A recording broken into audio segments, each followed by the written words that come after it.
Bama loses to Tennessee, a game that they easily could have won, and not what I would call a good Tennessee team. But what does that say about Alabama?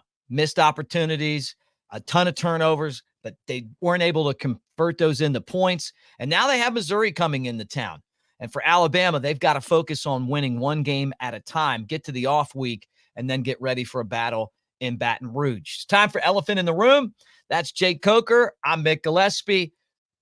Let me hit your open. And you guys are going to want to run through the wall after you hear this.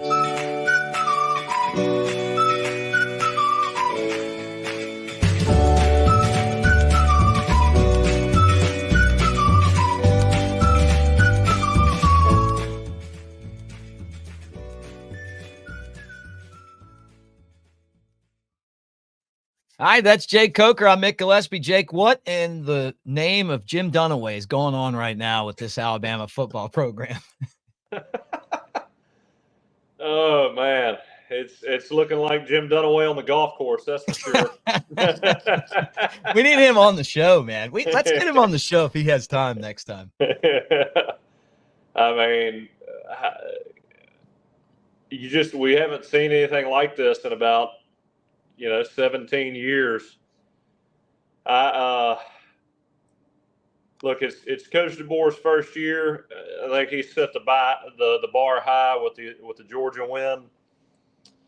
I still believe in Coach DeBoer and Kane and that coaching staff. I just think we've got to have time to get comfortable within the Alabama program, get our own guys in there. I mean, you heard Coach Saban refer to it the other day. He had 26 guys leave. And when you're bringing in 26 new faces to replace guys that have transferred, football is not a plug-and-play sport. I mean, you try to in the NFL with the guys when that's their job and they, dedicating their entire day, which, I mean, college football is a lot like that in terms of the focus is football when you're playing football, with the exception of a handful of guys. Your primary focus is football, but, in the NFL, you're in an office on the field working football all day, and you can transition a lot quicker, in my opinion, in that space than in college football. But it's tough to get a bunch of college kids who've never played together to really jive quickly and over the span of 4 months. So, as a coach, I feel like, you may feel like you have a lot of talent, but if you can't execute a dynamic playbook, then it makes it tough in the SEC when the talent level is pretty similar across the board, especially with the transfer portal and new faces everywhere. Is this a lack of discipline? And I say that Malachi Moore, I thought he had two really good games since his meltdown at the end of Vandy, but he is a captain. And then Kendrick Law, he didn't lose the game for Alabama, but his penalty, because somebody said something to him, came at a time where they couldn't afford that, and then it ended up putting them in a bad spot. I'm not gonna say he lost the game for Alabama. Alabama should have. We played terribly. I mean, that first half, the way you dominate that time of possession, Tennessee turns the ball over 3 times in the first half, and you walk away only up 7-0. It's just mind-boggling to me, and you got to wonder why. Well, I mean, we've been singing Jalen Milroe's praises for a year and a half now. I do believe he's one of the most dynamic quarterbacks in the country, but it makes you think that he had to have been hurt playing that game. The inaccuracies, I think he had 14 yards rushing. Jalen Milroe has to be a dynamic runner of the football in order to be as effective as he can possibly be. And I'm not saying he's not a good pocket passer. He's incapable of being a pocket passer, but what makes him so dangerous is his ability to run the ball, and especially creating plays on the ground when defenses are trying to cover on the back end. And so if he's not going to be a threat running the ball, it makes the windows tighter. And Jalen's, he's kind of locked in. He never looked comfortable back there in the pocket. He's always shuffling his feet, always double clutching the football. Never seemed to get his feet underneath him. And I mean, that caused a lot of those high throws that he made. And I don't even know where to pinpoint the issues with Alabama because there were so many problems in that game. Well, I want to ask you a couple things then. So you're not saying that it's discipline. I feel like it might be. I'm not saying it's not discipline. I'm not saying it's not discipline. Obviously, you're saying it's part of it. You're just saying it's part of it. Yeah, obviously this team is undisciplined. I mean, you don't have that many penalties on offense. Right. That play at the end of the game with Kendrick Law is inexcusable. I think it was it second down or third down? It's fourth down. You're 4th and 7 to 4th and 20 something. Yeah, you're in a 2-minute scenario. You got to score to win, and I mean you shouldn't even care what the other team is saying. You got one singular focus. I mentioned this to you yesterday. We got a 2-minute drive against Tennessee. I believe they sacked me on the first play of that 2-minute drive.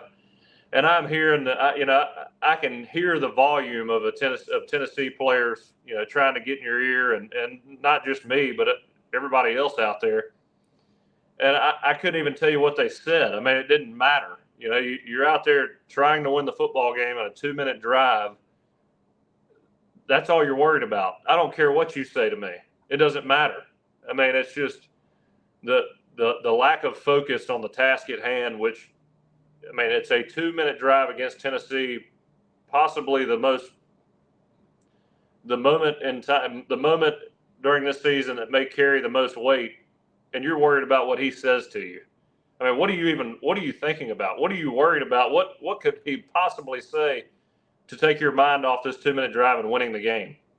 And to do that and let down all the people, all your teammates, that, the most important thing is the team. Yep. How selfish is that? Yep. No, I'm with you. So we agree on that. And that feels like it's a theme here. I mean, you're going to go get your captain to talk to him about that, right? That's the problem I have with not disciplining Malachi Moore. Even though I do like Malachi and I didn't want to see him get suspended, just take the C off of his chest. Send a message to everybody in the locker room that if you act like that, you're not our captain. And if you want to put the C's on, take the C's off. That's how I feel about it. Now, with that said, I agree with you on Jalen Milroe. I feel like Milroe's just not healthy. We've seen this guy. He's looked horrible the last couple weeks. Not up to his standard. I read you this off the air. I'm going to read it to you on the air. This is Chris Blackwood from our site, Cover Crimson, covercrimson.com. You guys can sign up for $1. That deal's over on Sunday. As this thing progresses, and we're about to kick it up with recruiting and everything else, we got a lot of stuff going on the site, including changing the look. You're going to want to have that OG badge next to your name. The only way you're going to have that is to be on board right now. And Chris put this up there. 64% passing since Georgia, 59 and 92, 758 yards, 3 touchdowns, 5 interceptions. This is the scary one, 57 rushing yards on 39 attempts, 3 touchdowns, and Bama's 1-2 in those games with losses at Vandy and at Tennessee. I think Milroe is hurt. I just do, man. I just don't see something there that you're so used to seeing. And he dealt with a pocket that was inconsistent last year and hung in there and took care of business. But he hasn't had the big runs that we're used to. The passing's been bad. He was throwing short passes way over guys' heads. And the question I have for you is, as a former quarterback, you said on this podcast that you had a separated shoulder and you played through it, but you don't go and tell the other team that you're dealing with that. Do you think that could be the case or something like that? I mean, I don't know. And again, when you're playing her as a quarterback, it doesn't help to have all those penalties and set you back behind the sticks where you're being forced to throw a bunch. Thank God when I had my shoulder injury, we had Derrick Henry and we didn't have those type of penalties. And so I could I could just kind of, swing it out there and get first downs. And we luckily had Calvin Ridley. We had a lot of explosive receivers. We made a lot of plays, yak yardage, but yeah, I couldn't tell. I don't think it's I hate to even speculate, but he wasn't moving his feet like he normally does. And I know that's one of the things that he's kind of struggled with in the past, but it just seemed abnormally uncomfortable back there. Mm-hmm. Yeah. Well, I mean, these false start penalties, right. it drives me crazy. And, it's one of those, I harp on this all the time. My least favorite cadence is that clap. Yeah. When you're playing in road stadiums, I mean, you got 100,000 people clapping in the stands, and you want to clap to get the center to snap the ball, and instead of the foot and the head nod by the center. I mean, I know it's easier to manipulate the snap count with the clap, but again, if you're racking up, I don't know how many false starts we had. I would venture to say we had at least 5. And back when we were playing, Lane wanted us to do the clap like every game, all the time, and we never did it. We just never did. He gets so angry. But Ryan Kelly hated it. I hated it. It just seemed like the whole offensive line would get antsy when it got loud because you couldn't really tell when the quarterback was clapping, and we'd be on the sideline, right before we start a drive, and Lane would come over and he'd be like, "All right, we're going on the clap this time. Y'all go on the clap." And so, he'd call the first play. He'd walk back to the sideline, and we'd all huddle up right before the first play. And Ryan and I would look at each other and be like, "Yeah, screw that. We're going on the foot." We're not doing that. And Lane would get so mad about that. But again, it's kind of understanding when you have false starts and key moments of the game, it'll ruin a drive. It's a drive killer. And sometimes when you got the players, I feel like you gotta give up some of an advantage just to make sure you don't hurt yourself too much. And right. I did see Jalen go on the foot towards the end of the game, and maybe they were making that adjustment. But I'm just so tired of seeing those false starts, those other linemen not being on the same page, prior to the snap.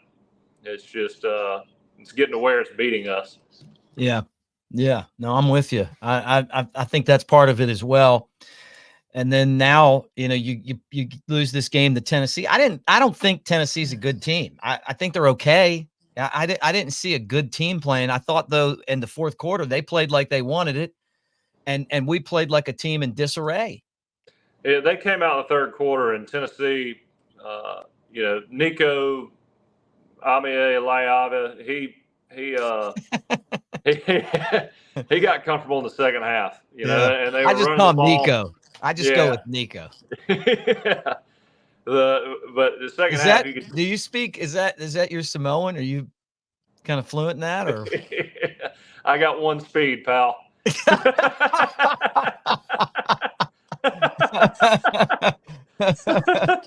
It's like you don't hear me saying his last name either. I was on the old channel. I would try to say his last name, and everybody'd complain. And I just said, you know what? F it. It's Tua. Okay. But if Nico played at Alabama, I'd get it down, but I figured it'd only be an issue for 1.5 weeks. No, I'm proud of you for trying. I mean, I was in the back of my mind, I was thinking, don't do this. Don't do this. This is what I deal with as a play-by-play broadcaster. There's those times where I'm like, I'm going to get this wrong. I'm going to get this wrong. And it's like, here's the 1-1 pitch. And that's ball 4. Here's this line drive base hit. And then next guy comes up and you're like, I don't know how to say this guy's name. You got to say the last name. And then everybody's going to be like, if you don't say it and you say you're not going to say it, you're a self-admitted idiot. And then if you do say it, you just make it obvious. When you don't say it, a lot of people just see it on the TV. When you're on TV, they don't even know. Yeah. Although your producer's like in your ear saying it. And then if you do say it wrong, everybody knows you can't say it. Yeah. So I oh my God, man, I had to learn a lot. I had to really work on Spanish for baseball, just to get the names right, Yeah. Like, Yeah. I took German for some reason, and then I ended up working in baseball. So anyway, great try. I thought it was much better than me because I was I refused to even try. I do the All-American report, and Mike, because he's a big, smart offensive lineman, like he nails it, and then I make fun of him every time for even knowing how to say it. He said he practiced at home. I was like, okay, well, you can tell he practiced because every time he says it, you can tell he wants to smile. He's real proud of himself. He says it, yeah. And then he's like,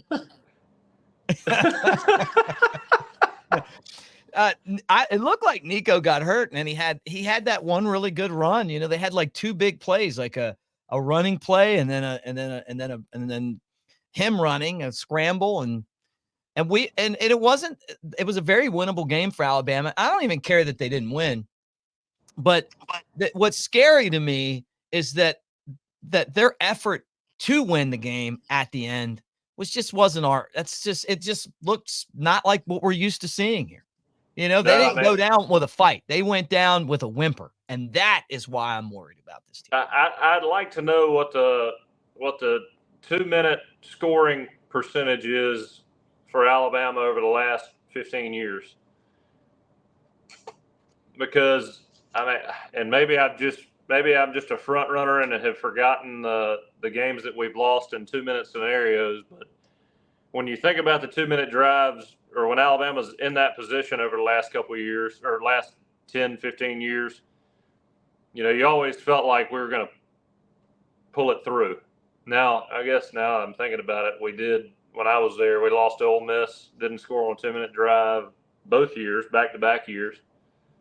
Trying to think of other games, but like you said, it just looked like there was a complete lack of focus there. Wasn't like the defense made great plays. Well, that safety did make that interception, but it looked to me like, and I haven't seen any other copy of the TV copy, and just one. Honestly, on that last possession, when Kendrick Law pulled the stunt he pulled, I walked out the door, and I just walked back in, saw the interception, and walked away again. But if I had to guess, it was quarter halves, and that safety, you just can't throw it in breaking route against that look. But it's a 2-minute scenario, really a minute 30. You can't really second guess yourself. You got to throw with what you think and make it happen. But you can tell our player, and you look at Kendrick Law on the sideline after that. He's just standing over there kind of explaining himself. There's nobody, no players getting onto him on the sideline. It doesn't look like we're being coached from within as well as from the coaching staff themselves. And it's very tough to have a winning team that doesn't have that type of leadership within the locker room. And hey, who knows? We may turn it around and end up in the playoff and make a run. The players may come back and who knows? May see what I said, and they may say, you were wrong the whole time. Well, no, you look like shit right now. Yeah. You need to turn it around. You need to realize how important this moment is, and it is an important moment in their lives. So a lot of those guys aren't going to play football after this. You're gonna create a legacy at Alabama, and it may be your last real opportunity to leave a legacy as a football player, and you're squandering it away with just bad decisions. And so, again, we may make a run, and I still believe we have the talent, and I think our guys have the potential to do that. I know we have a lot of good leaders in that locker room. It's just in key moments of the season, we're not we're just not showing that. And again, I hope they come back and get mad at me for saying stuff like this. But you got to admit at the same time that these moments aren't being handled correctly by the players. Hey, players, if you even watch this podcast, nobody here's not pulling for you. No, that's right. I mean, when those guys leave, if they ever need any help, after football, I'm give me a call. Love all of you, respect all of you, but it's just not the way Alabama is accustomed to playing over the last 15, 20 years. And honestly, I hate to see y'all going through this. Hate to see you lose to Tennessee. It's a memory that you'll never have. Some of those players smoking a cigar in Neyland Stadium. Second loss to Tennessee in 18 years. I mean, you want to see these guys do well, and it's just frustrating to not see them meet their potential. Mm-hmm. Yep. Cigar smoke in your face, goalpost down, lowest ranked Alabama team since 2010. What I saw where Michael Casagrande put that I think the last 8 road losses, goalposts go down. That's going to change. It'll be like when DeBoer was head coach. With Stallings lose, the goalpost comes down. DeBoer's ended that. His teams. I mean, because they lost so much, nobody cared anymore. You sit in your stands and sit in the stands, and there's a lot going on right now as far as the legacy of this program. And if the discipline stuff doesn't get fixed, I just don't know when people don't start saying, hey, and I like Coach DeBoer. You do too. We both like him. But it's not the winning and losing. It's the way that you win and lose. Yeah. I mean, and look, I understand you got to coach kids differently these days. We talked about it yesterday.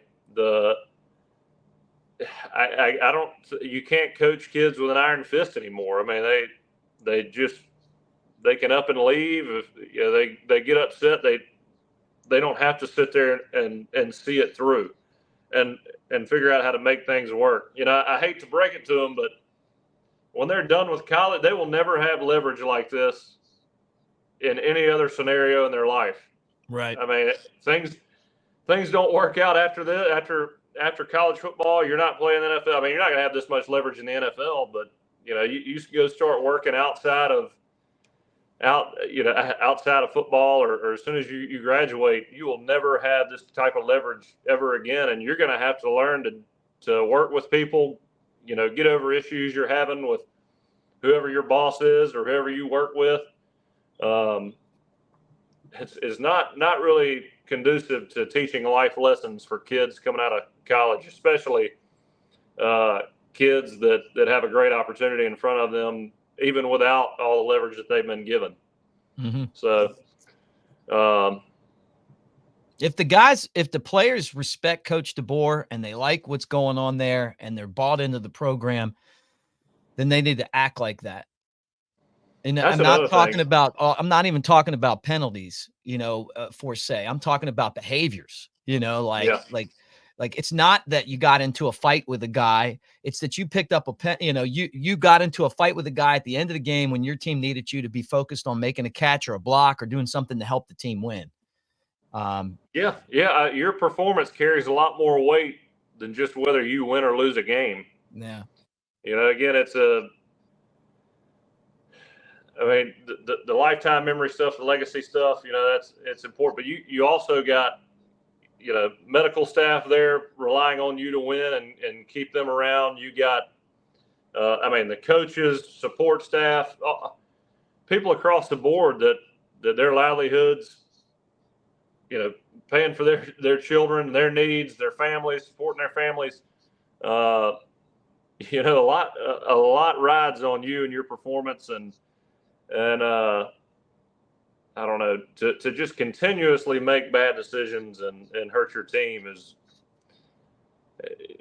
it's hard to understand that as a young kid, but it does turn into kind of a slap in the face at some point. All the people that work so hard, to try to maintain their position and support their families. I mean, it's a lot bigger than just you. Yep, that's it. Well, look, let's do it in person on Thursday. Any final thoughts? I'm on the Kalen DeBoer train, man. The SEC is tough. It's his first year. I know he's trying to figure it out, and he's scrambling to do his best to make this work and try to make the playoff. I just think, when you have this many unforced errors, these players got to realize the moment that they're in and take it seriously, have some pride and play for each other, play for the people that support you, you're also making NIL money now, Yeah. You ought to realize how important, your performance is on Saturdays with those checks coming in. So, love them all, support them all. I just want to see them play better and create a legacy for themselves at Alabama. Show's brought to you by mybookie.ag. Use the promo code NEXTROUND to double your initial deposit. That is mybookie.ag. And the promo code NEXTROUND. Put your money on Bama. One of the last things that our friend Big Sexy Elmo did, Brett Elmore, was that one of our other buddies was at a casino and put another additional $100 on Bama to win the national championship in basketball. You can do that at mybookie.ag. Do it and do it from the comfort of your own home. And who knows, maybe Bama basketball cuts the nets down like I think they will this season. They're definitely going to have a chance to do that. Also, covercrimson.com. Sunday, the offer ends $1 for your first month, or again, you can get the annual subscription for just $99, and that comes with your Cover Crimson t-shirt. So pick both of those up as you support us. Jake, great job on the show today. Thank you guys for hanging out with us, and roll tide, everybody. We'll talk to you again on Thursday.